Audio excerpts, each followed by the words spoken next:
Hi hello everyone, এই লুকটার video আমি একটা আপলোড করেছিলাম, তোমরা সবাই দেখেছো। তো চলো লুকটা আমি কি করে রেডি হয়েছিলাম সবটা তোমাদের সাথে শেয়ার করি। ফার্স্টেই আমি শাড়িটা পরে নিয়েছিলাম, দেন আমি অফ ক্যামেরাতে একটু টোনার ইউজ করে নিয়েছিলাম, দেন আমি একটা ময়শ্চারাইজার ইউজ করেছিলাম উইন্টারের।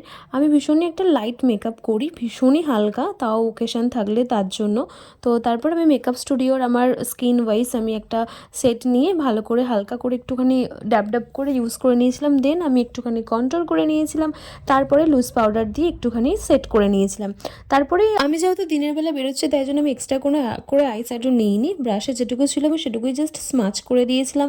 দেন আমি ব্ল্যাক শাড়িটার সাথে ভাবলাম একটুখানি অক্সিডাইজের জুয়েলারি পরলে বেশি ভালো লাগবে, তো আমি সেই জন্য এই কানেরটা পরেছিলাম, ভালো লাগছিল। আর এই হচ্ছে আমার এইটুকুই আমি মেকআপ করি, তো এইটুকুই তোমাদের সাথে শেয়ার করলাম। আর এই হচ্ছে আমার ফাইনাল লুক।